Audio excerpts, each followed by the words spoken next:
Welcome to Verve eClasses. Hello everyone. So this is the second part to my video on a production possibility curve. I had put up a video on production possibility curve and the basic concept revolving around it. That is already uploaded on my YouTube channel. The link is also given in Facebook and LinkedIn. You can watch the previous video if you haven't watched it yet. The video entails the basic concept of production possibility curve. It is a half an hour video and is useful for students of class 9, 10, 11, 12 and somebody who's doing graduation in economics who might want to brush up their knowledge on production possibility curve. So that was just a demo video in the sense that it was a video on my behalf for Verve, that is Verve eClasses. So there is much beyond to what a production possibility curve entails, and that video demonstrate only a small glimpse of the whole scenario. That was to just show you that if the student would be comfortable with my way of teaching. At Verve it will be a two-way interaction. Because it's a pre-recorded video, it was only me talking and not going both ways. In a class, in an online class at Verve, the communication will be from both the educator as well as the student.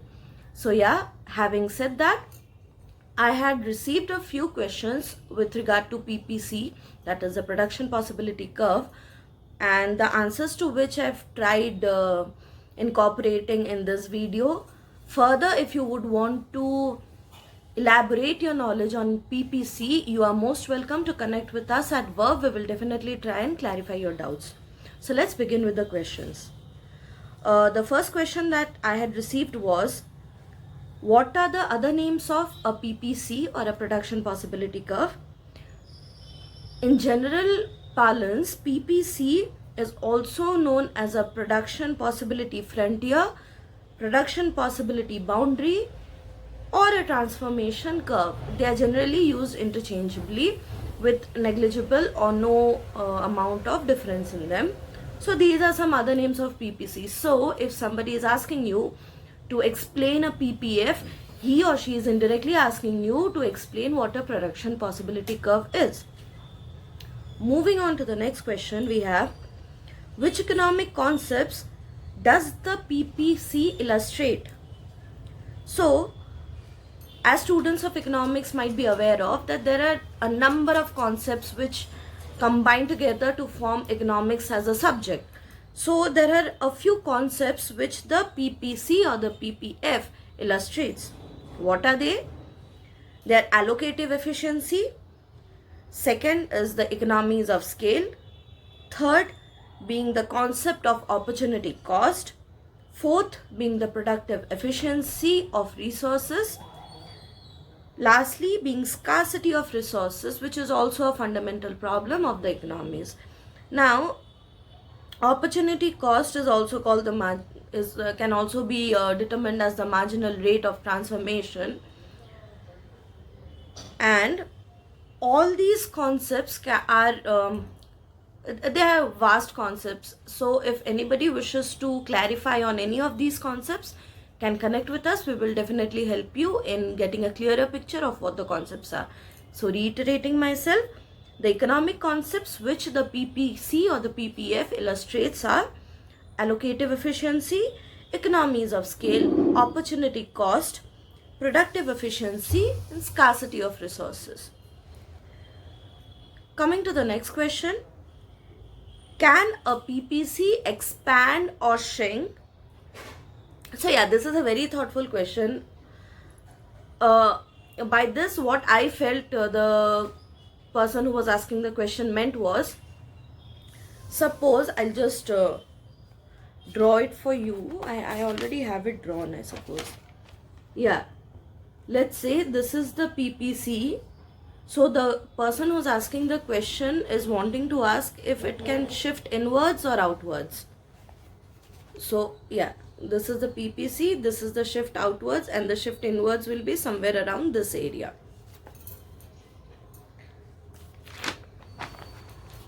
The answer to this will be yes, Depending upon the assumptions, a PPC can expand or shrink.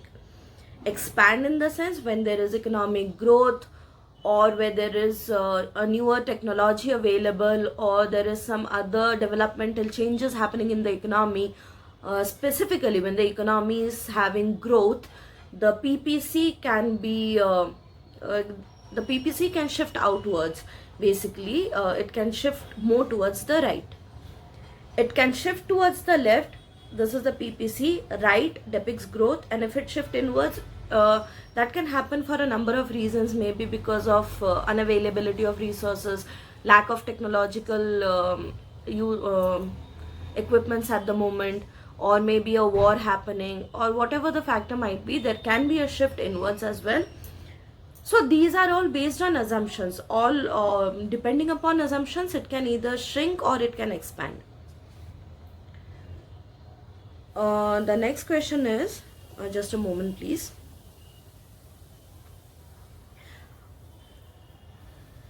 Okay, when we speak of PPC, we speak of combination of two goods, right?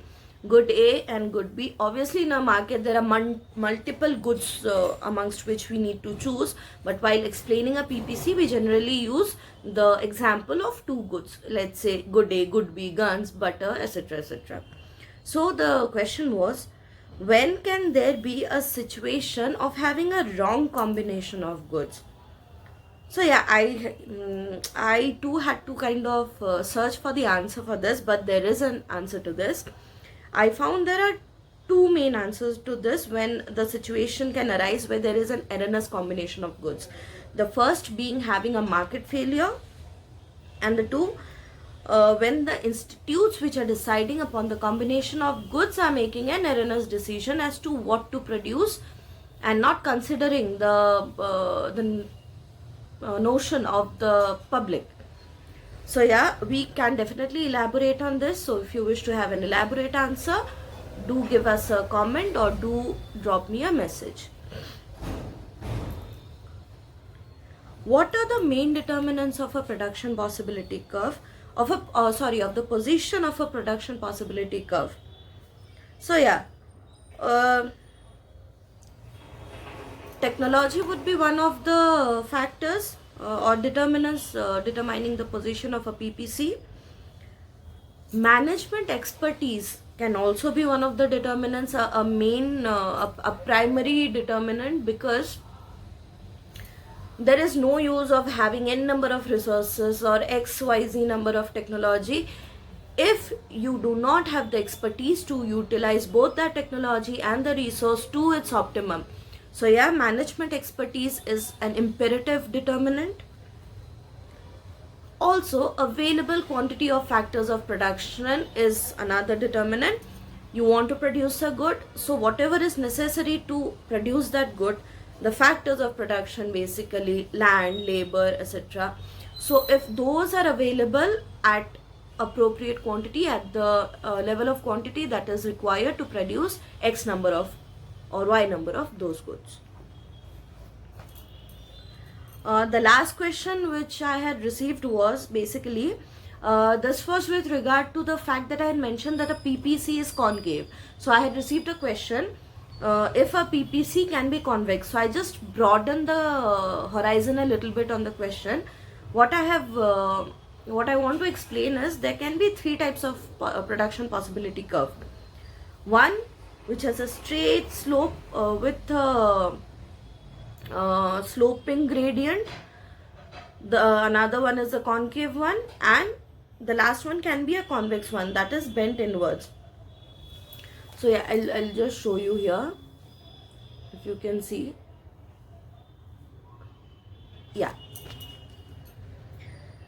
So when you have the y-axis, the x-axis, and your production possibility curve is sloping downwards and in a straight line, it is said to have a negative gradient, or we can also see that there is a constant ratio, in the sense that when 1 unit of production of good y is increased, 1 unit of production of good x is decreased. Basically, to increase 1 unit production of good y, 1 unit of production of good x has to be decreased.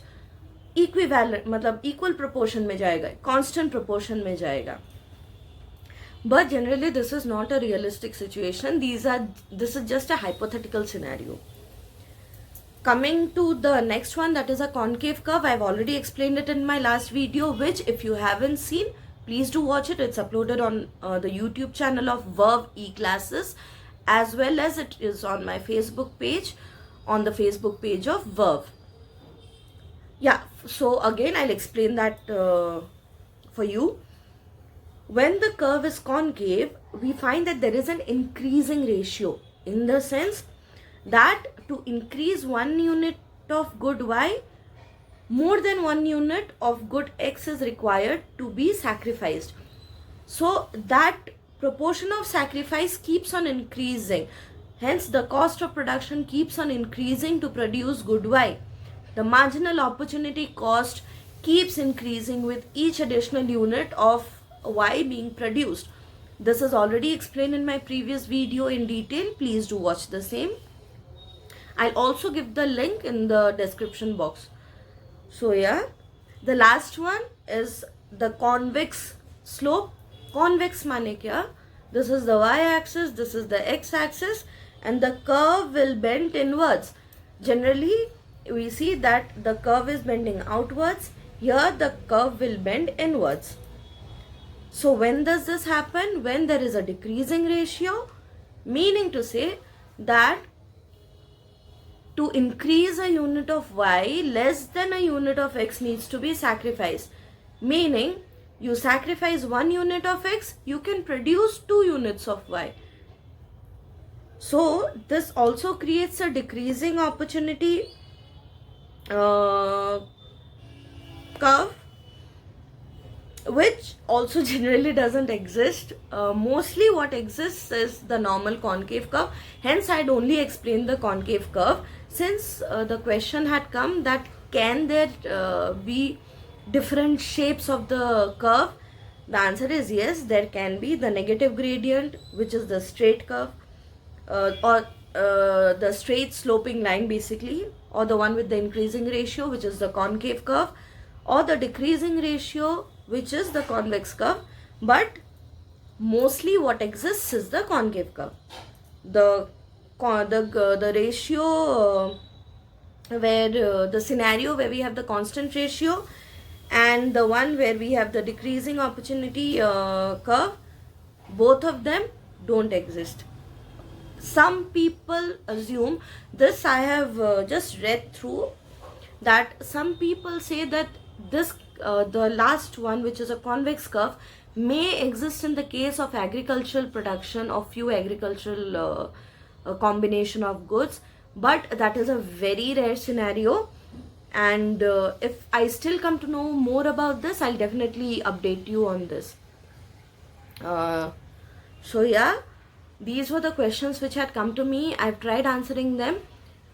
Also want to mention that there is more to this. I'm just giving you a gist of the idea. If you wish to further clarify yourself on the concept of PPC, do connect to us.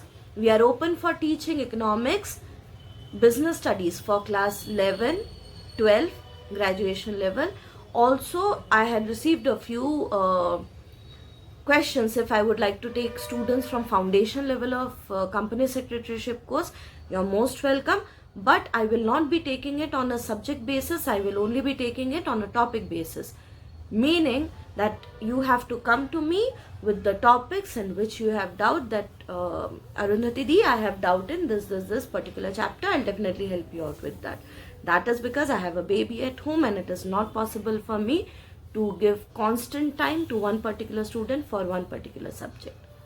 And I hope you empathize with me on that. I'll definitely try to take subjects once Pihu grows a little bit. So yeah, these were the answers. Also, we are taking questions for biology, and I'm also taking classes for soft skill and presenting yourself for interviews, writing articles, preparing presentation, how to improve your communication skill, which does not have any age bar. Of course, anybody wishing to hone their skill, to polish their skills on the same, can definitely connect with me. I'll try and help you to groom yourself with regard to these particular areas. Thank you for watching the video. If you like the video, do not forget to give a thumbs up. Also, do not forget to subscribe to our channel, Verve E-Classes. Thank you so much. Have a good day.